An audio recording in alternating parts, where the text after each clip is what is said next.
terhormat Ibu dosen pengampu mata kuliah Kesehatan Reproduksi, Ibu Sri Asmiti Siregar, SSTMS, dan kami dari kelompok 1 kelas 2C. Pada video kali ini kami akan menampilkan penjelasan tentang kehamilan.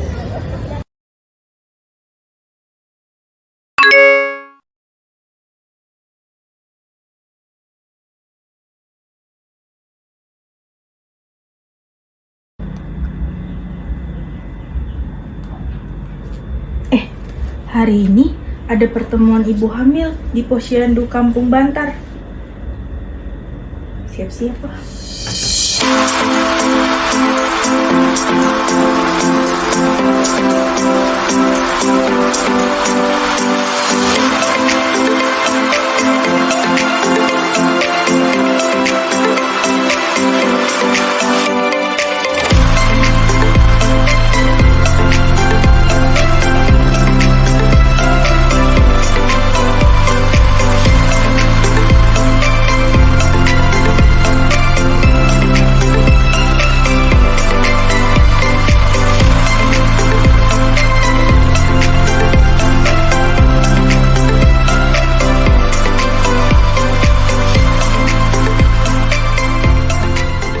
Ibu tadi kesini berangkat jam berapa, Bu?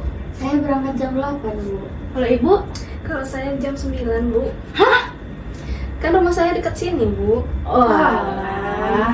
Bu, panas-panas gini enaknya minum es campur nggak sih? Enggak sih, saya lagi pengen makan nanas sih. Emang boleh? Enggak tahu ya. Iya, saya dengar-dengar kalau nanas juga nggak boleh kalau orang hamil. Coba kita tanya sama bidannya aja. Iya, tapi ini bidannya mana ya? Belum. Bu, bidannya lama banget datangnya. Kita keluar dulu yuk. Ayo, boleh. Saya nunggu di sini aja, Bu. Loh, kenapa, Bu? Di sini aja nggak apa-apa. Oh, ya sudah, kami keluar dulu ya, Bu. Ya, Bu.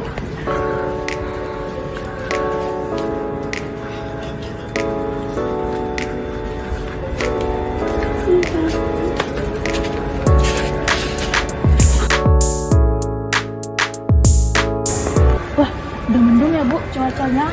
Iya, saya bingung nih nanti pulang sama siapa. Iya, saya nggak bawa payung juga. Isi, ibu-ibu. Ya. Ayo, Bu, udah mulai acaranya. Oh iya, kok lama banget sih, Bu? Iya. Kenapa ya, Bu? Ya udah, apa?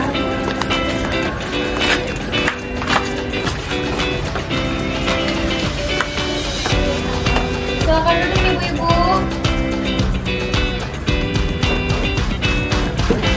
Baik, Bu Ibu, di sini kita udah ada petugas kesehatannya. Saya sendiri sebelumnya izin memperkenalkan diri. Saya Syafa Kimiko, bisa dipanggil Bu Miko. Di sini ada saya Lydia, dipanggil Bu Lydia. Saya Ibu Naswa. Baiklah, jadi nanti akan dipaparkan materi oleh Ibu Naswa dan Bu Lydia mengenai kehamilan dari Ibu Miko. Nanti di akhir ibu-ibu bisa bertanya ya jika penasaran. Baik. Ya. Wah, Ibu Salsa sekarang datang lagi. Sekarang udah trimester berapa, Bu? Baru masuk trimester 2. Kalau Ibu Inka? Kalau saya trimester 2, Bu. Oh, sama ya berarti. Iya, Kalau Bu. Ibu Raya berapa? Kalau saya sudah trimester 3. Oh, baik Ibu-ibu. Tunggu dulu ya. Nanti kita akan melihat penyuluhannya di lanjut kesehatan yang lain. Oke. Baik Ibu-ibu, saya akan mulai penyuluhannya ya. Di awal-awal kita tuh harus tahu dulu ya masa kehamilan. Masa kehamilan itu ada 3. Yang pertama ada trimester 1, trimester 2, ada juga yang trimester akhir atau trimester 3. Nah, untuk trimester 1 di mana ibu-ibu itu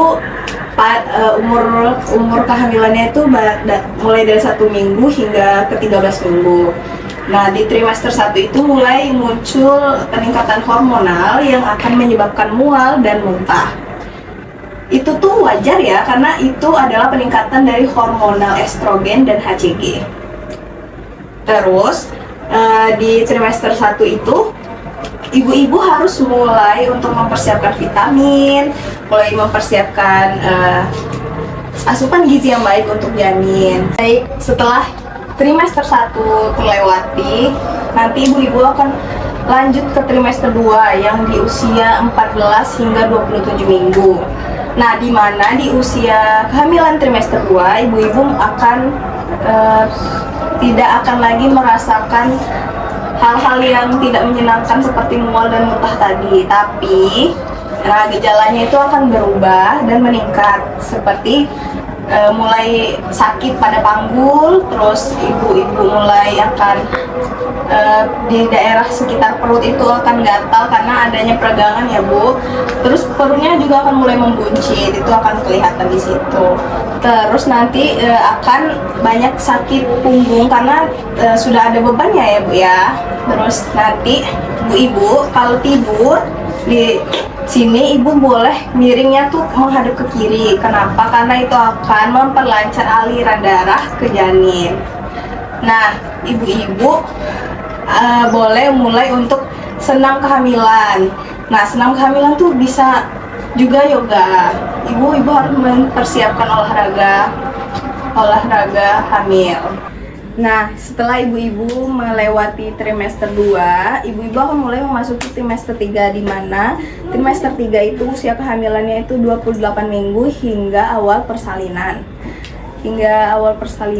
Nah, di situ di trimester 3 ini ibu-ibu akan mulai merasakan bahwa rahim akan menekan diafragma dan juga akan mengganggu saluran pernafasan, otot-otot di pernafasan, sehingga ibu-ibu akan merasa lebih sesak.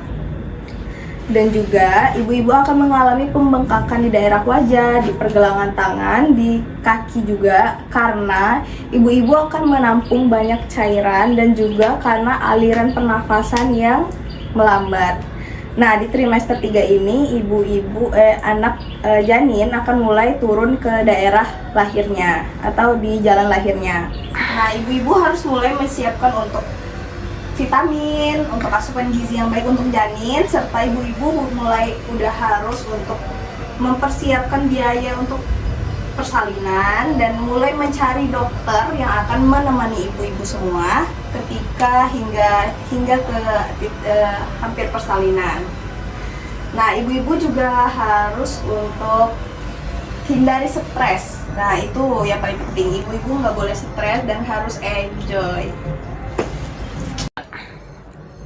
Baik, sekian tadi pemaparan dari Ibu Naswa. Apakah dari ibu-ibu sekalian ada yang bertanya? Ada Bu. Baik Ibu Salsa, apa pertanyaannya Ibu?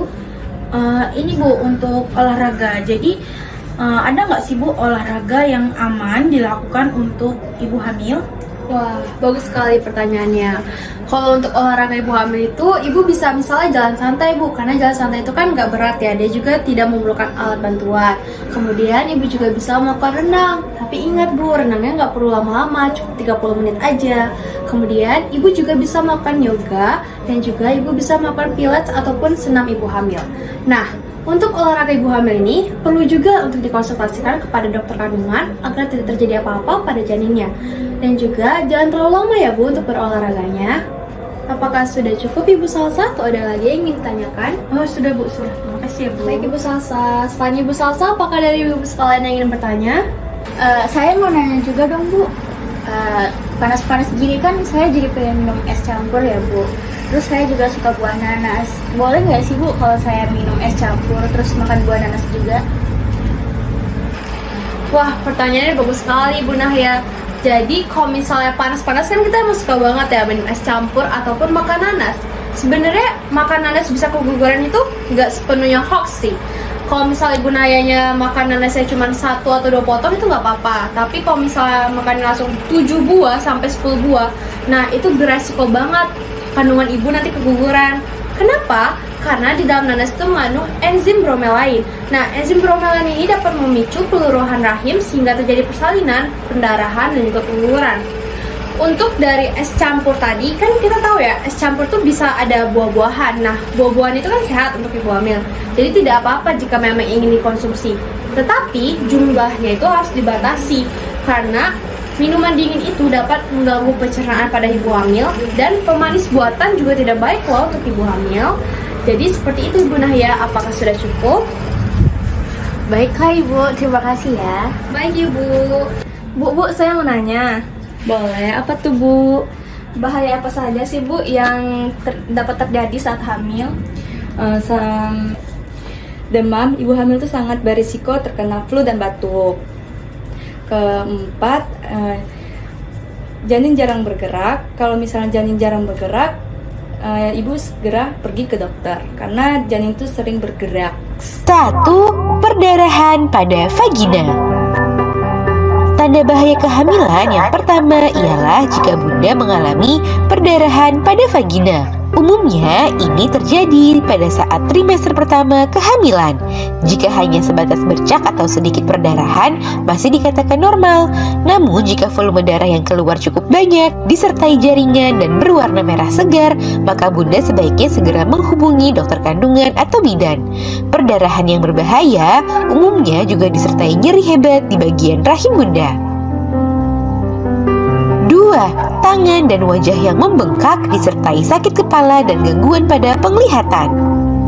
Jika bunda mengalami bengkak pada kaki, itu merupakan keluhan yang normal.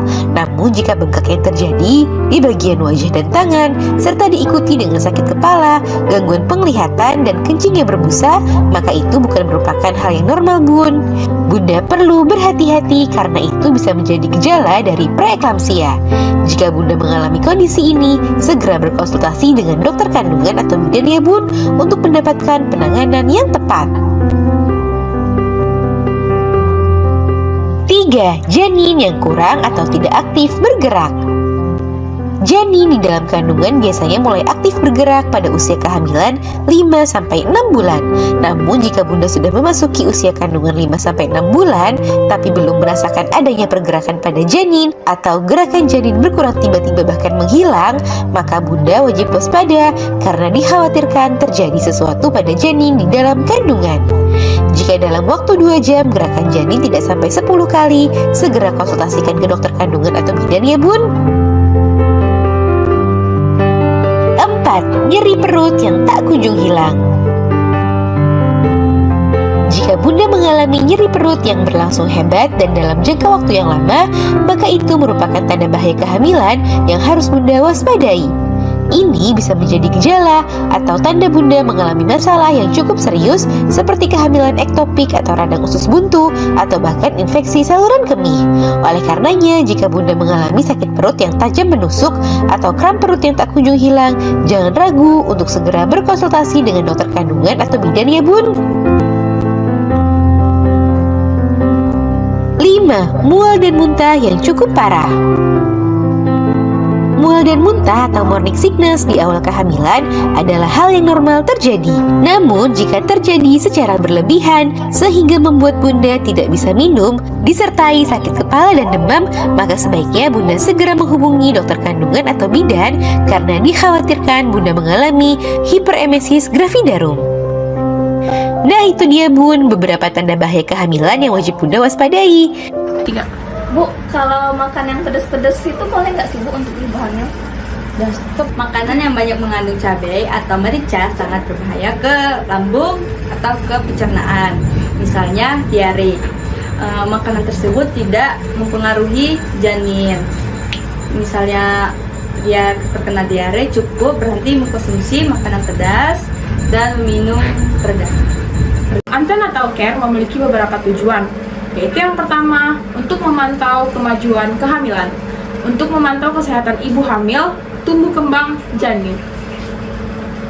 Yang kedua, mengetahui adanya komplikasi kehamilan yang mungkin akan terjadi pada saat kehamilan sejak kehamilan dini, termasuk adanya riwayat penyakit dan tindak pembedahan. Antenatal care juga bertujuan untuk mempersiapkan proses persalinan sehingga dapat melahirkan bayi dengan selamat serta meminimalisir trauma yang dimungkinkan terjadi pada masa pasca persalinan. Lalu tujuan antenatal care yang terakhir yaitu menurunkan jumlah kematian pada bayi dan ibu hamil. Kehamilan adalah salah satu kondisi yang digunakan untuk menggambarkan periode saat janin berkembang dalam rahim. Kehamilan biasanya terjadi selama 40 minggu atau kurang lebih selama 9 bulan dihitung dari menstruasi terakhir. Nah, gimana sih proses kehamilan itu? Sini aku kasih tahu. Jadi proses kehamilan adalah ketika sel sperma dan sel telur itu dibuahi, di mana sel telurnya itu akan dimatangkan oleh sel sperma. Nah, tadi kan sel telurnya udah dimatangin nih oleh sel sperma. Kemudian pertemuan antara sel sperma dan sel telur tadi menjadi zigot. Zigot tadi akan menempel ke bagian rahim paling dalam yaitu endometrium. Kemudian kelamaan zigot tadi akan berubah menjadi janin. Dor. Apa saja sih tanda-tanda kehamilan? Jadi, yang pertama, tidak mendapatkan menstruasi atau haid sebagaimana biasanya. Yang kedua, timbul rasa mual, muntah, dan pusing, terutama pagi hari, serta sering buang air kecil. Tidak nafsu makan, perut membesar, dan dirasakan gerakan janin. Pada usia kehamilan lebih lanjut, dengan alat tertentu dapat terdengar detak jantung janin. Selanjutnya, tes kehamilan positif.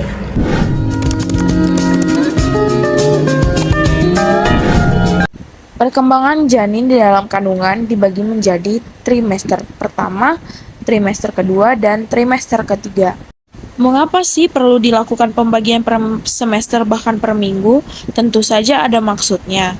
Salah satunya, agar pemantauan perkembangan janin bisa dilakukan lebih akurat. Selain itu, juga jika ada kelainan pada janin, akan semakin cepat dideteksi. Perkembangan janin dari minggu ke minggu, perkembangan bayi dalam kandungan di trimester pertama dimulai setelah pembuahan terjadi. Paling cepat terjadi 2 minggu setelah hari pertama haid terakhir atau HPHT. HPHT ini juga bisa digunakan untuk memprediksi tanggal persalinan, yaitu dengan menambah 40 minggu dari tanggal HPHT tersebut. Salah satu perkembangan penting di trimester pertama adalah terbentuknya plasenta. Plasenta sudah mulai terbentuk pada bulan pertama kehamilan. Selain menyalurkan makanan, plasenta juga berfungsi untuk menyalurkan kotoran dari janin. Selain itu, air ketuban juga sudah mulai diproduksi setelah kantung ketuban terbentuk atau sekitar 12 hari setelah pembuahan sampai minggu ke-5 kehamilan. Biasanya, ibu hamil mulai menyadari menstruasi terlambat. Ini disebabkan peningkatan hormon kehamilan HCG. Terlambat menstruasi ini menjadi salah satu tanda awal kehamilan. Saat itu, janin masih berukuran 0,6 cm, lebih kecil dari butiran nasi. Sampai akhir trimester pertama atau minggu ke-11, sudah terbentuk bakal mata, hidung, mulut dan telinga, tangan dan kaki. Pada tahap ini, organ pada janin sudah mulai terbentuk secara lengkap meskipun belum sempurna. Janin sudah mulai terlihat melengkung seperti huruf C dan ukuran janin menjadi 8 cm. Saat itu, janin sudah melewati masa kritis dan siap berkembang lebih pesat lagi.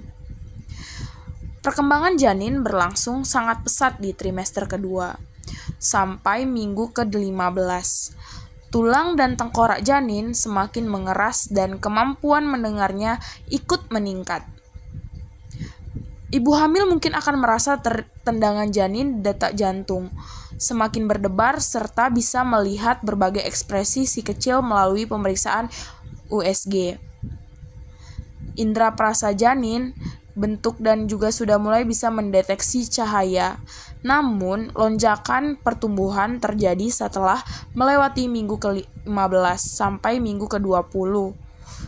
Dimulai dari perkembangan alat kelamin yang telah terbentuk dengan baik sehingga bisa terlihat saat pemeriksaan USG. Janin dalam kandungan sudah bisa mendengar suara ibunya. Di atas usia 20 minggu, janin sangat aktif dan semakin terlihat seperti manusia kecil. Bayi juga sudah mulai menumbuhkan alis dan rambut di usia minggu ke-25. Serta berat badannya semakin bertambah karena sudah memiliki lemak. Memasuki trimester ketiga atau minggu ke-27, berat bayi bisa mencapai 1 kg dengan otot dan paru-paru yang makin berkembang.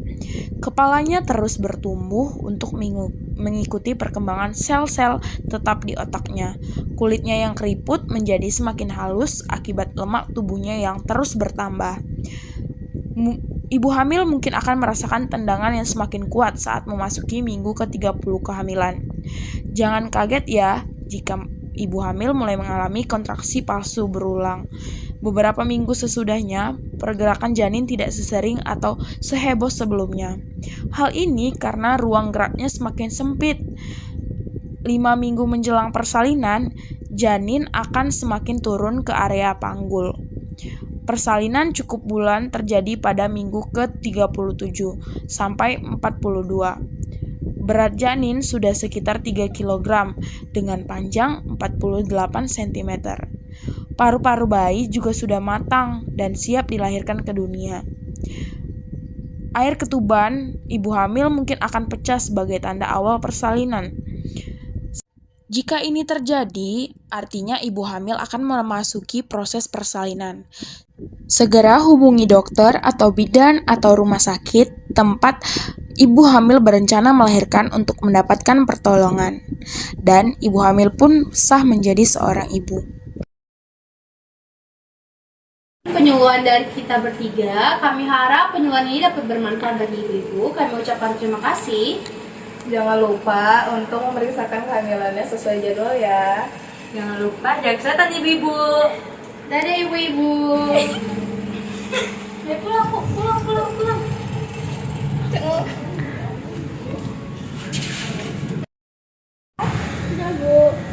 Ibu pulang sama siapa? Nggak ada nih bu, nggak ada jemputan. Naik. Kita bonceng 3 aja.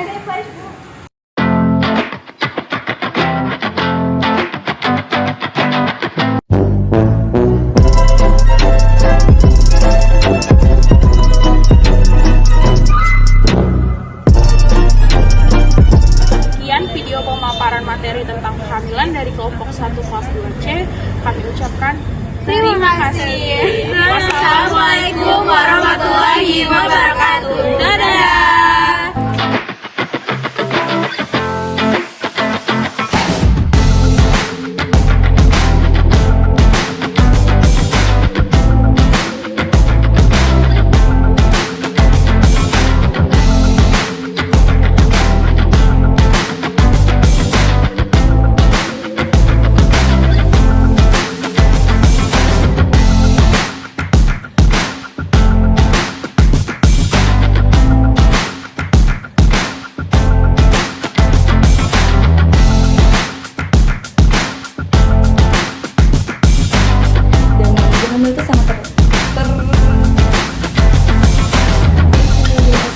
Kalau hujan berisik loh.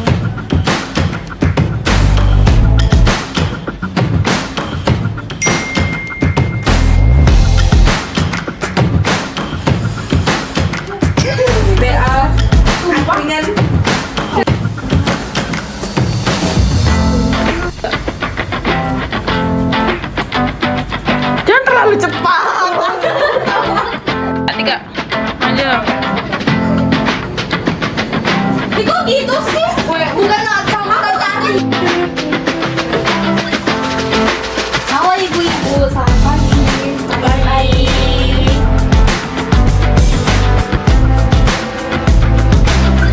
Pemeriksaan antena. Antena talker. Ada nafsu makan, perut membesar. Apa sih mama? Jam berapa tadi?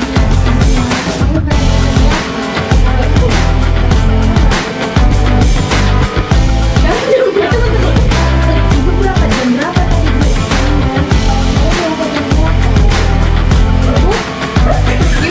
Ini plastik dulu. Genit ya bu.